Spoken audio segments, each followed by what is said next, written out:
And so the whole universe was completed.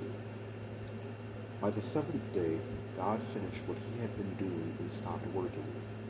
He blessed the seventh day and set it apart as a special day, because by that day he had completed his creation and stopped working.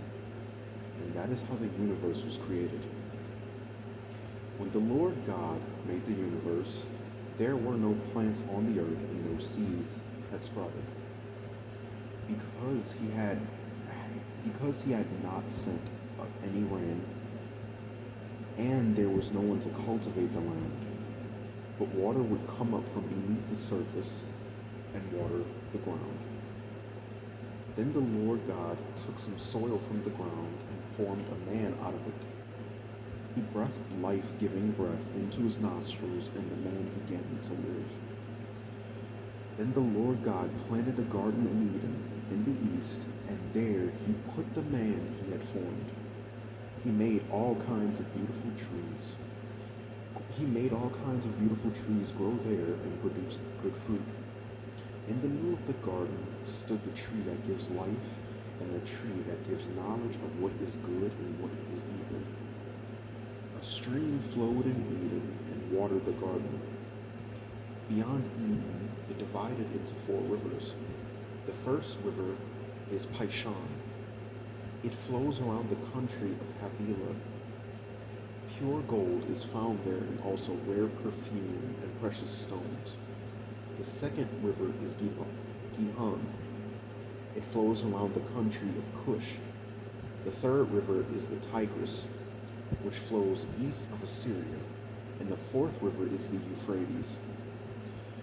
Then the Lord God placed the man in the Garden of Eden to cultivate it and guard it. He told him, "You may eat the fruit of any tree in the garden, except the tree that gives knowledge of what is good and evil. You must not eat the fruit of that tree. If you do, you will perish the same day." Then God said, "It is not good for man to be alone. I will make him a suitable companion to help him." So he took some soil from the ground and formed all of the animals and birds. Then he brought them to the man to see what he would name them. And that is how they all got their names. So the man named all the birds and the animals, but not one of them was a suitable companion to help him. Then the Lord God made the man fall into a deep sleep. While he was sleeping, he took out one of the man's ribs and closed up the flesh. He formed a woman out of the rib and brought her to him.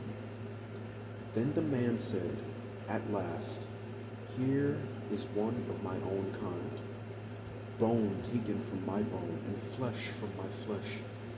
Woman is her name, because she was taken out of man. And that is why a man leaves his father and his mother and is cleaved to his wife, and they become one." The man and the woman were both naked, but they were not embarrassed. Chapter 3. Now the snake was the most cunning animal that the Lord God had made. The snake asked the woman, "Did God really tell you not to eat fruit from any tree in the garden?"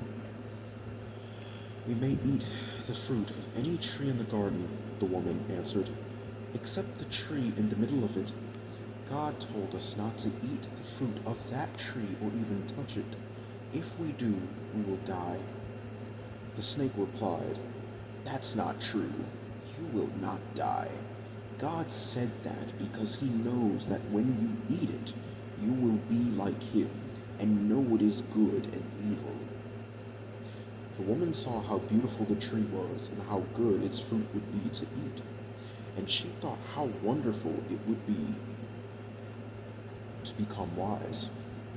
So she took some of the fruit and ate it. Then she gave some to her husband, and he also ate of it.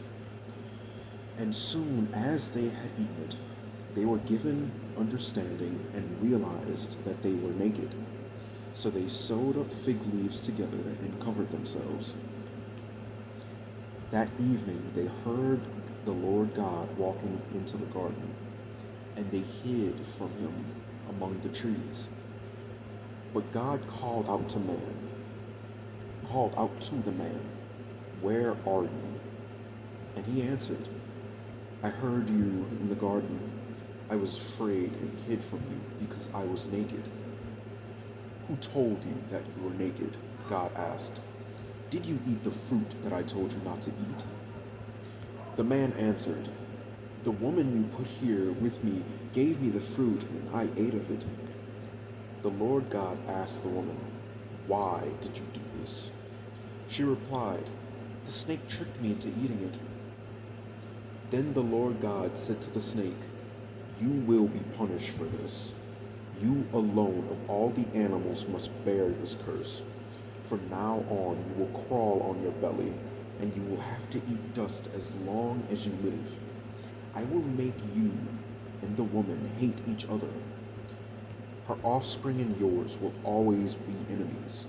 Her offspring will crush your head, and you will bite their heel."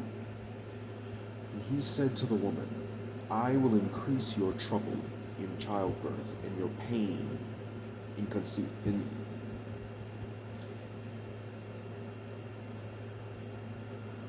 I will increase your trouble in pregnancy and your pain in giving birth.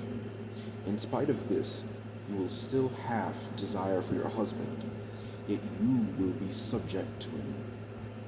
And he said to the man, "You listened to your wife and ate the fruit which I told you not to eat. Because of what you have done, the ground will be under a curse.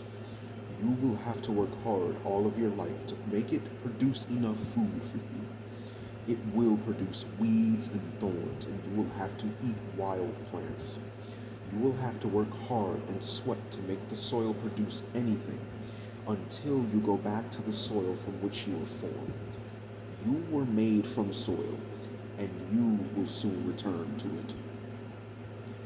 Adam named his wife Eve because she was the mother of all human beings.